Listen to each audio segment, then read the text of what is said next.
Gutierrez punched the postal worker in the face the first time as he turned around from Reach's truck. Gutierrez and the postal worker told officers they were arguing for a couple weeks over politics. And video shows Gutierrez punch the postal worker in the face again. On his way down, he nails his head on the mail truck's bumper. He stands up only to have Gutierrez punch him in the face. All right, so guys, what do you think about that particular video? Right there, we saw a retired police officer beat the hell out of a mailman and got charged. But at the same time, in the beginning of the video, you heard the first officer that appeared on the scene tell the retired cop that nothing probably will happen because he's a retired cop. This is the one time I'm glad it was on video.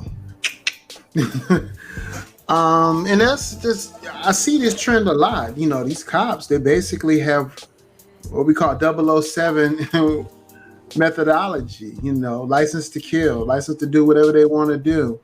They sweep it under the rug or they get away with it. Ice Cube made an excellent movie about it. What was it called? The Glass Ceiling or something like that, in which he talked about it and he exposed it.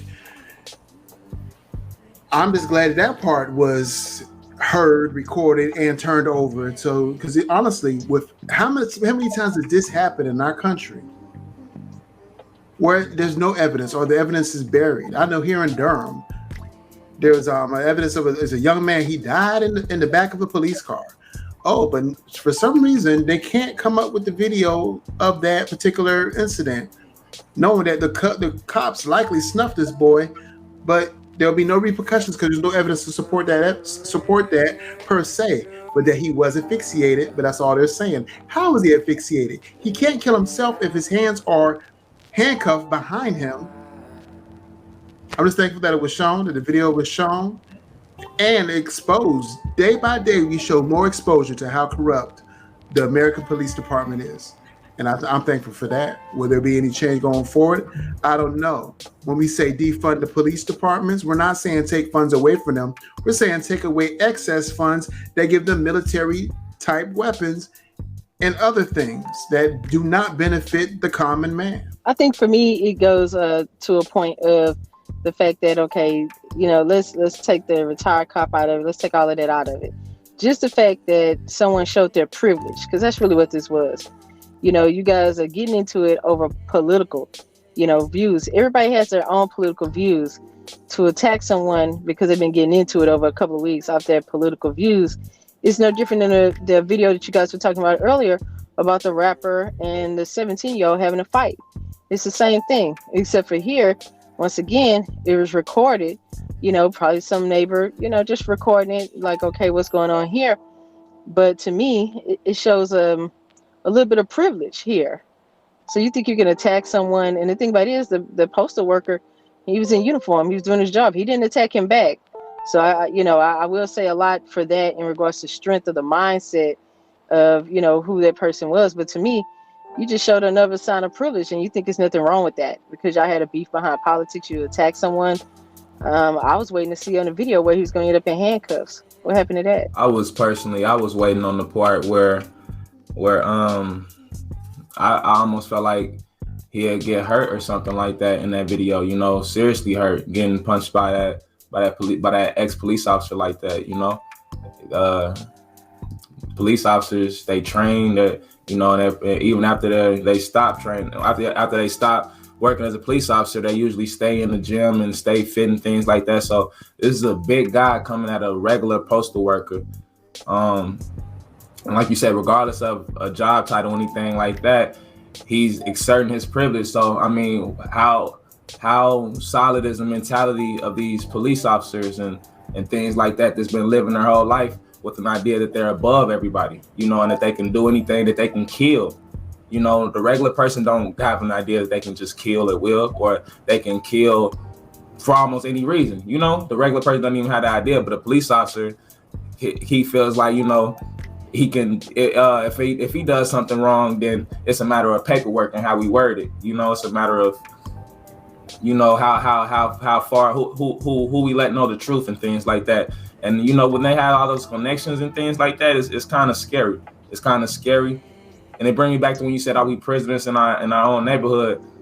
and life coach said that the police play a part in that. They definitely play a part in that. They keep us from being able to do things. You know, they keep us from being able to do things like say someone hurts a member of your family, and you personally feel like that's up to you to get your, you know, and like, you know, say some, you know, to a little girl or something like that, like you're gonna like, you know, but I don't know, that goes into a lot of things, because I do feel like this is our land. So I honestly feel like a lot of things that we should be able to handle on our own, but there's no structure to that currently. So it's not nothing that I'm fighting for. I'm just, you know, got it on my mind. But we need to police ourselves, though. Definitely, I do stand for that. We do need to police ourselves and have a better system, because the way it goes right now, we can have things like that, and it can get swept under the rug. And that's not right. We had situations like Ahmaud Arbery, which, you know, it's about the same thing. It's reminiscent. So yeah, it's sad, man. It's sad to see. Sad to see that there's a group of people that feel like they can just step on all over the rest of the population. It's sad to see. Maybe they should have some type of training, to some type of personal training, some type of training to how to deal with the people better, because they don't deal with the people correctly as it is now. Life Coach CW, what do you think about this story?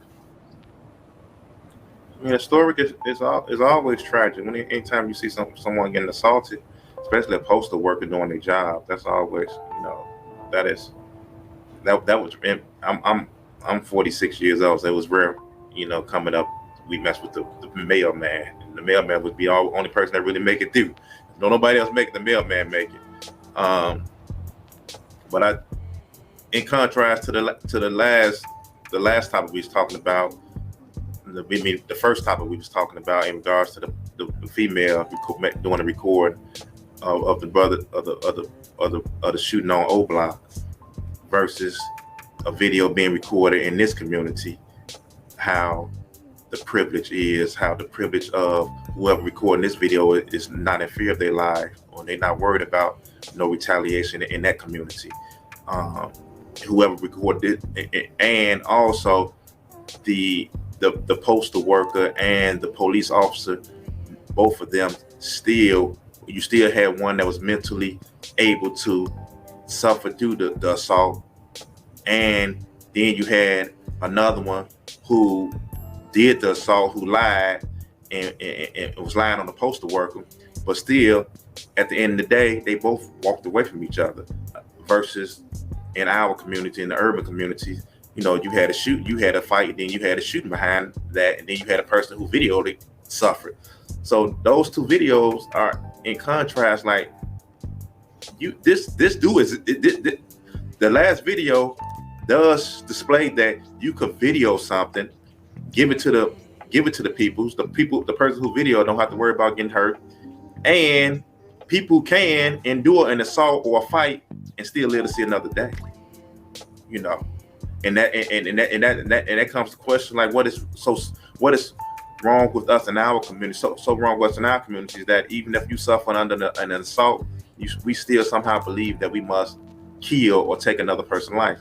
Everything doesn't require a response of violence or taking a person off this earth.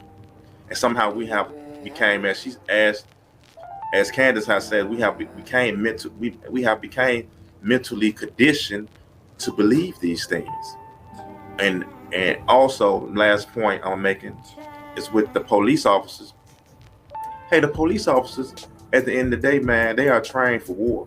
They are not trained to come into the communities and de-escalating things. They are trained for war. And the reason I say they are trained for war, all for the terminologies that America put on us: the war on drugs, war on blacks, war on crack. So whenever you put the word war at the beginning of any sentence, then the people that they are training understand that this is war. And that's how you must come into these communities, with a war mindset, not with a mindset of, you know, de-escalating, or a mindset of love, or a mindset of peace. Or, you know, they don't come in like that. So that's why you have police officers believing, hey, they come in and kill at will. And with that being said, my brother, that's gonna bring us to our next video.